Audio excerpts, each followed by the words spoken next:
My name is Andrew Young. You may recognize me from the internet. I love my life, my cats, my job, and my community. I'm taking up your time today because on this journey of life, I've met wonderful people who make our city better, and I want you to meet them too. This is Andrew Young's Fantastic Talks with Remarkable People.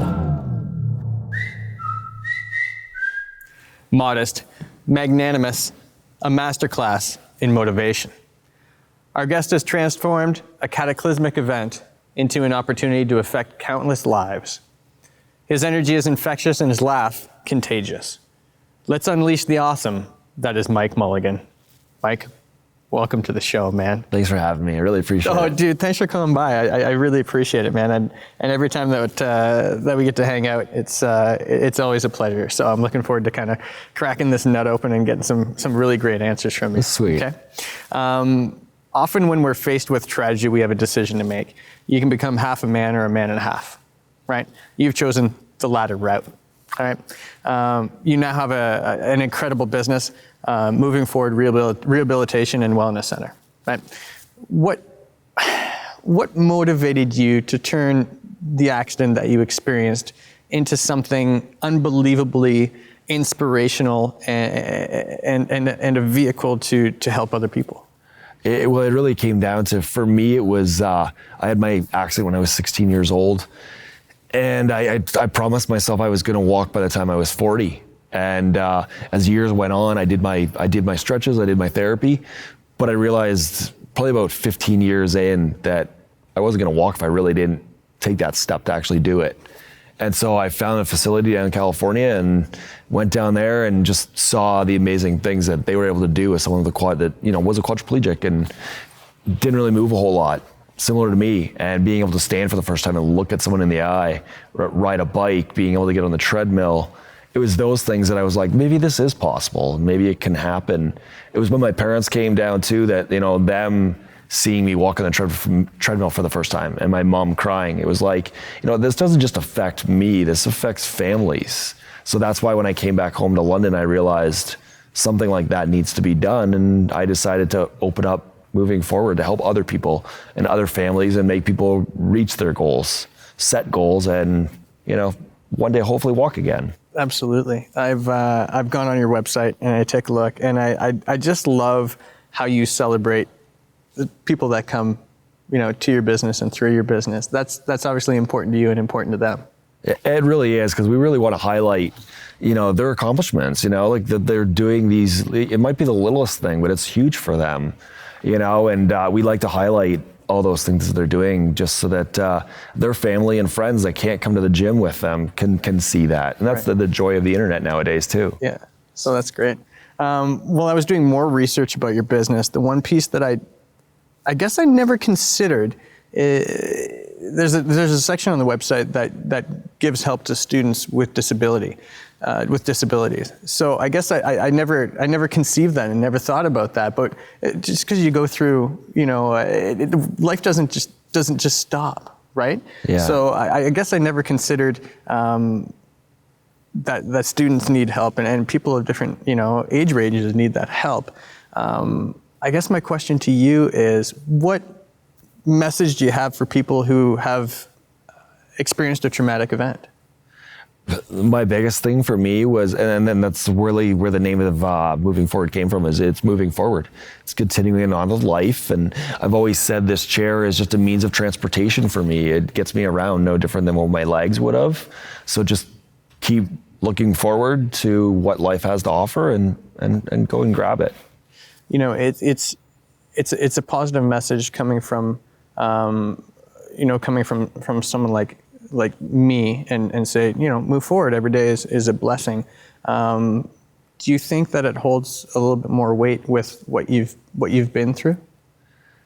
Yeah, because I look back at everything that I have accomplished, and I've had a lot of support. My family was really there for me.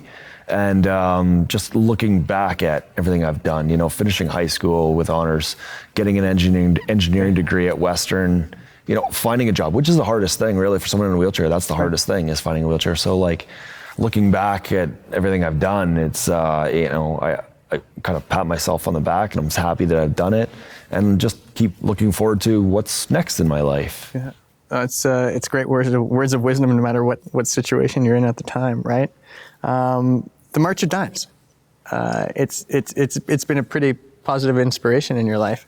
Have you considered how you've affected the people over the years, with your involvement of March of Dimes and you're consulting, businesses and other organizations to sort of open up their doors to people with disabilities, and how has that affected your life, and how do you feel about that sort of transition? Yeah, the March of Dimes, that was really one of my very first jobs, was working at the March of Dimes.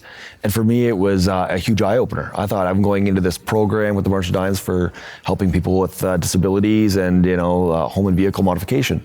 I'm expecting everyone to be in a wheelchair, and I was the only one. Right. So going in there was like, oh, okay. So they kind of took me and my guidance, and Mike, I need your help with this, so what should I do with that?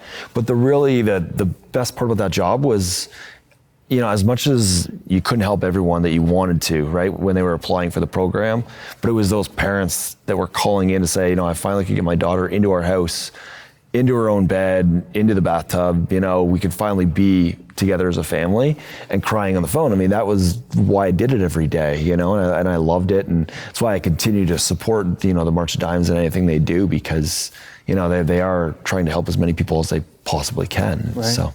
It's interesting to hear you say that how much March of Dimes impacted your life, but I think that your involvement with the March of Dimes and just the staff alone, right? You're the only one in a wheelchair, so I imagine it helped them take their support to a different level when fundamentally sort of understanding what it is that you go through on a day-to-day. It really was, because for them, they just kind of they took these case files and did their job, but when they could then start to see it from another set of eyes in a different lifestyle, right, it kind of was like, oh yeah, we maybe can't do that for that person. Not everyone is the same.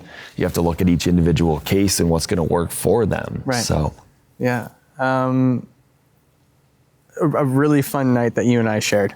Going back to 2016 was the Community Living London's Night of Heroes. Oh, what an honor. Man, it was so good, and the crowd, clapping their hands, and everybody's cheering for you, and for that, 2.5 minutes, yeah, you're a rock star, man. It's fantastic, right? When we're considering, the title champion in the community, do you take some time and realize what a champion you actually are, man? I never look at it that way, yeah. and that's why that night was like when you got that phone call, I was just so overwhelmed, yeah, with being honored by the community in such an honorable way, yeah, and then to help an amazing cause too. Mm-hmm. I got to wear that amazing red suit jacket too that I wish I would have kept. I know. And, my biggest thing was don't fall off the stage, because with all the lights and everything. But I don't look at it being considered a champion in the community, yeah, or whatever. I do what I do because I enjoy it, and I want to help as many people as I possibly can. And right, I know I can't help everybody, but I want to. Yeah. So yeah. Yeah, you can't help themselves, right? But yeah, you're an absolute inspiration to kind of get them hopefully to the next level and push forward, right? Kind of continuing on with that, do you have any advice or words of wisdom for someone who's looking to get involved in the community? Find something you're passionate about that you really want to put a lot of time and effort into. For me, it's always been about helping people in need, and I know when I had my accident, there was so many people that helped me out, and get through this situation. So to be able to help out somebody in the same situation and kind of push them and help them through it, right, and that's, for me, that was my love and passion. So that would be my advice, would be just to find something that you really enjoy and want to give 100% to, because you'll find enjoyment in that. Yeah. I don't think there's any better advice than that. On that note, it's an absolute inspiration, being beside you, being in your presence. You're always smiling, man. And, I'm a guy that smiles all the time. When I see another guy smiling, it just compounds it, right? So I always appreciate our time together. I applaud you for everything you're doing in the in the community, and I think it's really, really special. So I want to thank you again for joining us, and thank the Wolf Performance Hall for being such great hosts for unbelievable people today. And from the bottom of my heart, man, keep doing what you're doing, keep pushing, and I love your story, and thanks for sharing it with us today. Thank you. Awesome. Thank you. Fantastic.